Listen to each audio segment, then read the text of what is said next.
1. Ethan, we need to break up. Clara, are you drunk? Alex is sick. He has 2 months. I have to be with him. I was on the couch watching a thriller when the text from my girlfriend, Clara, lit up my screen. She was in Lakeshore for her college reunion. At first, I thought she was joking, but the mention of her ex-boyfriend, Alex, and the 2-month timeline, I knew it had to be real. The part about Alex being sick was real. The part about my girlfriend staying by his side was real. The part about her leaving me, after 2 years of dating in college and 3 years of living together, was real. It was a dark twist on that old joke, college reunions, where relationships go to die. I never thought it would happen to me, but here it was, hitting me with the force of a blindside tackle. Clara, if Alex is sick, we can help him together. You don't have to leave me. Come home. We can figure this out. There have to be other options. If you can't come back, I'll drive to Lakeshore. I'll come to you. The movie blared on, unnoticed. I gripped my phone, firing off texts one after another. She didn't answer. I called her. It went straight to voicemail. After the 7th call, I gave up. In the 5 years we'd been together, whenever we argued, I'd never had a call more than 3 times. 7 times. I knew in that moment she was done. She wasn't going to pick up my calls, answer my texts, or have anything to do with me ever again.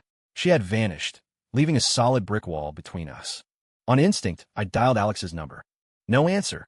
Why did I still have his number? My rival's number. I had no idea. Maybe for this exact moment. Maybe. I stared blankly at the screen, where the movie's hero and heroine were locked in a passionate, almost suffocating kiss. I laughed. A bitter, empty sound. Then, the rage hit. I hurled my phone at the couch. It bounced and wedged itself deep in the cushions, a futile attempt to smooth the wrinkles in our life. I killed the TV, leaned my head back, and stared at the white ceiling. A single strand of spiderweb, hanging from the corner where the wall met the ceiling, swayed gently. The anger faded into loss, loss into frustration, frustration into a long, ragged sigh that emptied the tightness from my chest. Under this roof, with that tiny spider for company, she never let me get rid of them, always saying, "Let it live, we had built a life." The wardrobe, the chairs, the potted plants, the picture frames, the goddamn toaster. They had all watched us live here for 3 years. What did I do wrong? I worked my ass off, climbing from an entry-level position all the way to department manager. I kept my social life simple, skipping happy hours and work dinners whenever I could just to be with her. She was afraid of the dark, afraid of being alone at night. Her best friend, Leah, had a crush on me for 5 years. I never once reached out to her, never spent a second alone with her, unless Clara was there too. Everything I did was for this home, for Clara. I was all in on responsibility, on love. And for 3 years, she never gave any sign she wanted to leave. There was no contact with Alex, at least none that I ever saw. Not a single clue. She was working hard too, her life just as simple as mine. She was all in for this home, for me, for responsibility and love. We were like 2 birds. We'd leave our nest in the morning, work all day, and fly back at dusk to have dinner in the fading light. On weekends, we'd clean our home together, on our hands and knees scrubbing the floors. Afterward, we'd lie there on the hardwood, holding hands, staring at the ceiling, not saying a word, just dreaming. At night, we'd watch movies, laughing and crying and talking with the characters on screen. Sometimes, we'd even talk about death. "If I die," she once said, "you have to promise you'll be just as happy as you were when I was alive." If, ED. I started, but she pressed her fingers to my lips, cutting me off. "You can't. You won't. Don't even say it. If that kind of love, that kind of life, isn't happiness, then I don't know what is." And now, she was leaving me. It felt like some monster had just burst from the surface of a perfectly calm lake. I was shocked, terrified, completely lost. It felt like a dream, not real at all. Rain began to fall outside. I closed the window and glanced up at the sky. A massive dark cloud was twisting itself into the shape of a Mobius strip. I walked to the kitchen, pulled a 6-pack of beer from the fridge, tore off the plastic, and cracked one open. I took a long swallow, letting the bitter taste wash over me. I grabbed my pack of cigarettes from the entryway shelf and sat back down on the couch, lighting one. For Clara's health, I never smoked in the house. I'd always go outside. After college, I'd even cut back from a pack a day to half a pack. It wasn't just that habit. I used to stay up until midnight, but for her, I started going to bed at 10. I changed for her, and I was happy to do it. I blew out a ring of smoke. It drifted away, maybe toward that far-off place. Toward Lakeshore, the city 100 miles from Elmwood, where she was right now. The city where she was attending her reunion. In that city, at that university, I met her, Clara. "Clara, you're You're somewhere in that city, and I have no idea which corner you're hiding in. I muttered to myself, my mind drifting back to a summer afternoon. We were on the field, playing soccer. Brown tank tops and shorts. A dozen or so girls were watching from near the goal. The sky was a piercing blue. The sun was brutal. The grass impossibly green. My two roommates and I were the forward line. The three musketeers, we called ourselves. I played left wing. The other team was weak. 10 minutes in, we were dominating their side of the field. We were up by 2 at the half, and 10 minutes into the second, we scored again. I had 2 of those 3 goals.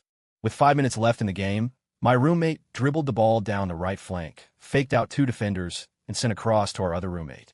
He was blocked by 2 more defenders, so he faked a shot and passed it left to me. This was my chance. A hat trick. The thought was exhilarating. Without hesitating, I struck the ball with my left foot before it even settled. The defender in front of me actually ducked. The ball spun, a perfect missile aimed for the goal. It carried the wind, the thunder, the lightning, and hit the post. The outside of the post. It ricocheted off, with lightning, with thunder, with wind, and slammed into the head of a girl in a white dress watching from the sidelines. She collapsed like a cloud, drifting onto the green grass. That's how I remember it. She just floated down. I froze for a second, then sprinted toward her. Get her to the health center. A girl in a red dress kneeling beside her yelled, looking up at me. I looked at her. In that instant, our eyes met. She was stunningly beautiful, and she looked just like an actress I'd had a crush on in middle school. I used to pause the TV and sketch her, drawing her more than 20 times. The girl in the red dress looked back at me, as if she were seeing some handsome actor herself. We just stared at each other, under the gaze of the crowd and the hot, unforgiving sun. I completely forgot why I'd run over until she yelled again, "Hurry!" Her voice was lovely, a mix of urgency and panic that somehow sounded ethereal. I snapped out of it, scooped up the girl in the white dress, and pushed through the crowd, running toward the campus health center. All the way there, looking down at the girl in my arms, I felt a knot of anxiety in my stomach. A stupid game of soccer, and I'd hurt someone. I glanced over. The girl in the red dress was running beside me. Her eyes were filled with worry, but not blame. That calmed me a little. At the clinic, we got the girl in white into an exam room and waited outside. "Hey, can I get your number?" In case I trailed off, not wanting to say anything unlucky. She understood. She nodded, pulled out her phone, and we exchanged numbers. "I'm Ethan Cole," I said. "Clara Evans." "That's a beautiful name," I said, the words tumbling out before I could stop them. She smiled, a slight, perfect curve of her lips. "What's her name?" I asked, nodding toward the door. "Leah." I nodded. "Can you ask her to add me too?" "Sure," she said, without a moment's hesitation. The door opened, and the nurse practitioner came out with Leah. Leah was holding a hand to her forehead, a bit of gauze peeking through her fingers. The corner of her eye was red. I couldn't tell if it was from the ball or from crying. "How are you?" Clara asked, steadying her arm. "I'm fine," Leah said with a small laugh. I shuffled my feet, feeling my face flush. "It's a superficial wound. Just watch it for 72 hours. If there's any nausea or vomiting, bring her back in," the nurse practitioner instructed. "Thank you," we all said in unison. Thank God, it wasn't serious. A huge weight lifted off my shoulders. "Let me buy you guys dinner sometime. I'm really sorry about all this," I said, looking at both of them. They didn't say no. A little while after I walked them back to their dorm, Leah sent me a friend request. Over the next 3 days, I texted her every day to check on her, and I texted Clara, asking her to help look after her friend. A week later, once Leah was fully recovered, I took them out for that dinner. From then on, the 3 of us started to hang out, and I gradually learned more about them. It turned out the 2 of them were inseparable. They'd grown up together, been the same class all the way through high school. Even in college, with different majors, they were still as close as ever. Clara's parents had died in a car crash her freshman year. She had a boyfriend, a classmate of hers named Alex. As the 3 of us spent more time together, it became obvious Leah was interested in me. I could see it in her eyes, in how often she'd invite me to things. But I was conflicted because, honestly, I was falling for Clara. Even though she had a boyfriend, there's no rule against a secret crush. I kept it to myself. I didn't want to hurt Leah, and I didn't want to mess up Clara's relationship and disrupt her life. I wasn't worried about her rejecting me. From the moment our eyes met on that soccer field, I knew there was something there. I was confident about that. I could feel it in everything she said and did. As for Alex, I had no idea what he looked like or who he was until one day I got a text from Leah. "Want to go boating on Northwood Lake this Saturday? Alex is coming too. The 4 of us." I happily agreed and met them at the lake. That's when I saw him. Alex was about 5'9", a little shorter than me and rail-thin, maybe 140 pounds soaking wet. He wore gold-rimmed glasses and had a bookish, almost delicate air about him. We rented 2 small paddle boats, planning to head out to the island in the middle of the lake. Just as we were about to get in, I noticed the bottom strap on Clara's life vest was broken. "You should get another one. That's not safe," I told her. Alex walked over and glanced at it. "It's fine. I'm here to protect her. She'll be safe." He shot me a look, as if I were sticking my nose where it didn't belong. "You can take mine. I'm a strong swimmer," I offered. "No, it's okay." "Thanks," Clara said with a smile, turning to get into their boat. I pushed off, digging my oars into the water. The wind was strong, kicking up small waves. Leah sat across from me, her dark hair flying, her face beaming with joy. She waved at Clara's boat, then cupped her hands around her mouth. "Let's race. See who gets to the island first." "Okay," Clara yelled back, raising a hand. I started rowing hard, and our boat pulled ahead, the distance growing with every stroke. Soon, the back of our boat was past the front of theirs. Leah kept looking back and waving, shouting, "Faster! Faster!" I wasn't sure if she was egging them on or me. Once we had a good lead, I slowed down and let them catch up. Just then, a speedboat tore past in the distance, sending a huge wake rolling across the lake. I quickly turned our boat to face the waves head-on. As I did, I glanced over at Alex's boat. He looked flustered, unsure how to handle the sudden turbulence. Their little boat was rocking violently. I froze. A boat rocking like that could easily capsize, or my fear became reality. After a few seconds of them struggling to keep their balance, Clara went overboard. To make matters worse, the orange life vest slipped right off her. I spun our boat around and rowed with everything I had, racing toward them. Leah saw it too and screamed, "Clara! Someone save Clara!" When we got close, I dove headfirst into the cold water, searching for her. Luckily, she had managed to grab a corner of the floating life vest as she went down. I found her quickly, pulled her to the surface, and with Leah's help, hauled her into our boat. I immediately started CPR. Seeing her lying there, her eyes shut tight, I was terrified. After a few minutes that felt like an eternity, she coughed up a lungful of lake water and slowly opened her eyes. The crushing weight on my chest lifted. Clara was safe.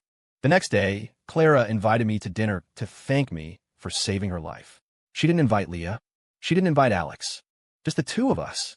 After that, we saw each other more and more. The 4 of us still hung out occasionally, but most of the time, it was just me and Clara. I'd ask her to movies, to study in the library, and she never said no. I knew she was falling for me too, but was just too shy to say it. So I had to make a move. I bought a bouquet of flowers, met her at a coffee shop, and told her how I felt. She blushed and quietly nodded. That evening, as I walked her back to her dorm, we passed a small grove of birch trees. I kissed her. The first time our lips touched, I was saving her life. The second time, I gave her my heart, and she gave me hers. Soon after, Leah found out we were together. Clara must have told her. When the 3 of us met up, Leah said, "It was only a matter of time. You 2 are perfect for each other." She said it quietly, almost to herself. Her voice held a hint of envy, but also a touch of resignation. That was just her way. Never one to fight for things, always gentle, always offering a quiet blessing. As for Alex, he slowly faded from the picture. Clara never mentioned him making a scene about the breakup. In that way, Alex and Leah were a lot alike. Summer break arrived, and Clara and I went traveling. We hiked mountains, climbing from one peak to the next. We spent a night on a summit, huddled together against a rock until the red sun rose over the horizon, lighting up the entire wilderness. We threw our arms open, shouting and jumping to welcome the brilliant light. We looked out at the sea of clouds, feeling like we were in a fairy tale, a divine couple feasting on beauty and drinking the soft wind. We yelled into the valley, and when the echoes returned, we yelled again. "I love you," we shouted together. "I love you, love you, you." The mountains answered back. I knew, in that moment, the ancient hills had witnessed our love, hiding our declarations in the deep woods. We also went to the ocean to feel its vastness. We'd dunk our heads underwater, holding our breath, feeling the pressure. Clara wasn't afraid. The near-drowning incident hadn't left her with a fear of water. Maybe she knew, deep down, that with me by her side, she was safe from any danger. I could see that sense of security in the curve of her smile, the arch of her brow. I could see it, and I could feel it. Every part of that journey was breathtaking. The joy of it made us want to start over again and again. Enjoy the trip, and start a new one. Just the two of us. A college romance is a beautiful thing. A college road trip is a beautiful thing. A college road trip with the person you love. Beautiful doesn't even begin to cover it. Time flew. 1 second we were on campus, the next we were out in the real world. Graduation came and went. Clara and I moved back to my hometown, Elmwood. Leah came with us, and she and Clara got jobs at the same company. Clara mentioned that Alex had stayed in Lakeshore, but she didn't say what he was doing, and I didn't ask. At first, Clara and I rented an apartment, but later, with some help from my parents, we bought a 3-bedroom house. We settled into our little nest and enjoyed our life. Having a partner is great. Having a soulmate is heaven. One morning, she said to me, "I feel like I could never get tired of looking at you." My heart swelled. I pulled her in and kissed her hard. We built a wonderful life in our home. We worked during the day, and at night, aside from movies, she loved to read novels. She pulled me, a guy who never read fiction, into whole other worlds. That old saying must be true. People in love read novels, men and women both. We often discussed what we read. A good story, she'd say, needs to be read twice. The first time, you read to the end to find out what happens. The second time, you look for all the little details the author planted to make the ending a surprise. It's a totally different feeling. A real reader doesn't just understand the author's meaning. They understand their own understanding. In a way, she was the one who brought me into the world of stories. She was my lover and my mentor. I admired her so much, and she me. Her words were like poetry. "I don't like things to be dry," she'd say. "I need a little moisture in the air. That way you can feel the water molecules tangling with the light." She told me, "You're that light, and I melt in your embrace." Those were the exact words I wanted to say to her. In her heart, I was the light, and she was the water droplet. In my heart, she was the light, and I was the water droplet. But now she'd left me. She'd actually left me. For me, the light was gone. All that was left was a single drop of water, tapping lonely against the window pane. The rain outside was coming down harder. 5 empty beer cans sat scattered on the coffee table in front of me. I was drunk, my head spinning. I glanced at the old-fashioned alarm clock on the TV stand. It was a gift from my father. It had stopped. How? I wound it every single night before bed. How could it have stopped? I rubbed my eyes and looked again. The red second hand was motionless. I let out a long breath and shook my head. Had Clara taken time with her when she left? Was I frozen in a single moment, all alone? Was this a dream, or was it real? I couldn't tell anymore. Maybe if I could just find her, time would start again. I could wake up. 3. Yes, I had to find her. I fished my phone out from between the couch cushions and, in a slurred voice, called Leah, telling her to come over immediately. Right now, she was my only hope. Maybe she knew something about Clara, knew where she was. Leah agreed without hesitation. "I'll be right there." My heart felt hollow. I desperately needed someone to be here to talk to. When Leah showed up at my door in a white dress, I was stunned. It was pouring outside. If she'd driven, she wouldn't have been able to get into the residence-only garage. If she'd taken an Uber, it was a 10-minute walk from the community gate to my building. She should have been soaked. "Did you take an Uber? Did you have an umbrella?" I asked. She shook her head, holding out her hands. No umbrella. She'd taken an Uber, walked for 10 minutes in a downpour without an umbrella, and she was completely dry. Fine. Enough weird things had already happened. What was one more? She glanced at the beer cans on the table, then walked to the fridge and pulled out another 6-pack, as if she'd done it 1,000 times. Wait, why did she seem so at home? She'd only been over a handful of times in the last year. This was strange. Leah settled into the chaise lounge, and it was only then that I noticed her dress. It was the same white one from the day we first met on the soccer field. I was sure of it. It had 2 blue roses embroidered on the hem. I remember it perfectly. "Here," she said, holding up a can. "I'll have one with you." "Okay," I replied, then asked, "Did you know Clara left?" She shook her head softly. "She didn't say anything to you?" I pressed. She shook her head again. It made sense, I guess. If Clara didn't even tell me beforehand, why would she tell Leah? Maybe it was a spur-of-the-moment decision, and she hadn't had time. "Do you have the numbers for any of her classmates from the reunion? Can you ask them if they've seen her?" "I have them. I'll ask. And text Clara right now. See if she answers you." Leah nodded, took out her phone, and started typing. I took a sip of beer. Something felt off. Leah didn't seem surprised at all to hear that Clara was gone. It was as if she'd been expecting it, or maybe even hoping for it. Her calm expression gave me a feeling I couldn't quite name. Clara didn't reply. Leah said, "Right." I nodded. I'd expected as much. Her classmate said everyone went their separate ways after the reunion dinner last night. I fell silent. That meant Clara and Alex had been alone together for at least 14 hours. The thought of them together was like 1,000 needles stabbing into my heart. Ask them if they know where Alex lives, I said, my voice tight with urgency. Leah's fingers flew across her phone screen. I crushed the beer can in my hand, waiting for an answer. They're asking around. They think they can get a definite address by tomorrow morning. Fine. I guess that was the best I could hope for, even though I wanted to fly to Lakeshore and find them right this second. I looked at the 2 blue roses on Leah's dress and couldn't help but think back to that first meeting. I wondered if Leah had really been unconscious on the ground that day. If she wasn't, if she saw me and Clara staring at each other, what must she have been thinking? Was she screaming in her head, "Hello? What are you two doing? I'm hurt over here, and you're making googly eyes at each other." The thought made me chuckle out loud. "What's so funny?" Leah asked, looking at me confused. "Nothing. Just thinking about college." I didn't tell her the truth. I couldn't. "Yeah, college was better, wasn't it?" she said softly, but I could hear a world of meaning in her tone. "I'm sorry, by the way, for knocking you out with that soccer ball back then. You have no idea how worried Clara and I were." Leah just smiled and shook her head slightly. "And that time we all went boating. If it wasn't for that idiot Alex messing around, Clara never would have fallen in the water." I was rambling, the beer making me dizzy. "It was just the 2 of us who went boating," Leah said with a soft sigh, her brow furrowed. "Not 4. What are you talking about? It was definitely 4 of us. I saved Clara. You don't remember that?" Leah just kept shaking her head. I was genuinely confused now. What was going on? Based on her words and her expression, it was like we weren't even on the same planet. Her memory was completely different from mine. It made me feel like I was some delusional patient, just spouting nonsense. If we were going to talk past each other like this, there was no point in talking at all. I glanced outside. It was getting late. I asked her if she should be heading home. She didn't move. "Do you want me to stay tonight?" "It's okay," I said. "I'll be fine on my own." I knew she desperately wanted to stay, but I also knew she would respect my decision.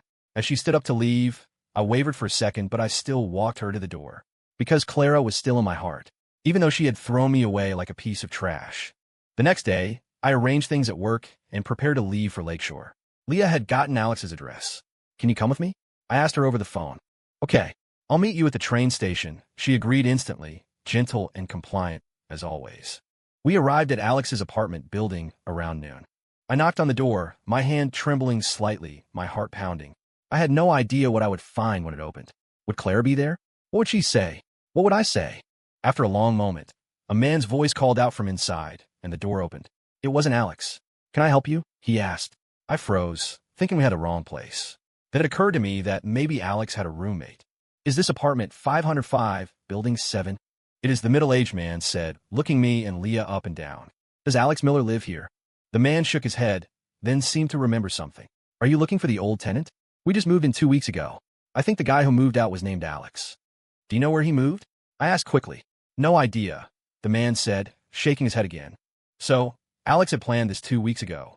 He had already moved. Did that mean Clara knew all along? I didn't know. Leaving the apartment, my first thought was to call the police. Maybe Clara had been kidnapped. Kidnapped by Alex. But Leah stopped me. She said it wasn't necessary, at least not yet. I took her advice. I don't know why. Maybe a part of me was thinking, Clara abandoned me. So why am I even looking for her? But I couldn't suppress the frantic energy inside me. Caught in that conflict, I asked Leah to contact as many of Clara's classmates as she could, hoping for more clues. I also called a few of my own friends in Lakeshore, asking them to keep an eye out and let me know immediately if they heard anything. Time passed quickly. 2 months went by. I still hadn't found Clara. I went to Lakeshore every single week, hoping to run into her on some random corner. During that time, I was living in a fog. Sometimes I felt like I was awake, but I was actually dreaming. Sometimes I felt like I was asleep, but I was wide awake. I couldn't even tell the difference between being awake and being asleep anymore. Leah started coming over 2 or 3 times a week. She'd talk with me, drink with me, and even clean my house. She kept dropping hints that she wanted to stay over, but I always found a polite excuse to say no. It was simple. Until I found Clara, I wasn't going to be with anyone else. Not even Leah. One day, a friend in Lakeshore got sick, so I went to Lakeshore General Hospital to visit him. Thankfully, it was nothing major, just a minor surgery. Leaving his room, I took the elevator down. It stopped on the 3rd floor to let people on. The doors slid open. I glanced out and froze. It was him, Alex. The man Clara said had only 2 months to live. He was turned to the side, waiting for the elevator across the hall. Next to him was a hospital gurney. I bolted out of the elevator, ignoring the annoyed grunts from the other passengers, and ran up to him. Before he could react, I grabbed him by the collar and drew back my fist to punch him. But my fist stopped in midair, because I saw the person lying on the gurney. It was Clara, the woman I liked, the woman I loved, the woman I missed, the woman who haunted my every thought. Clara, she was just lying there, so still. Clara? Clara, what's wrong? I dropped to my knees beside the gurney, sobbing her name. She didn't move. She had an oxygen mask over her face. Her skin was as white as a sheet of paper. I took her hand. It was ice cold. I stroked her hair. It was still so smooth. And then I understood. The reason she left. It wasn't Alex who was sick. It was her. And she was so sick. I hated myself. How could I have not noticed she was sick? Clara, wake up, please. Clara, just look at me, please.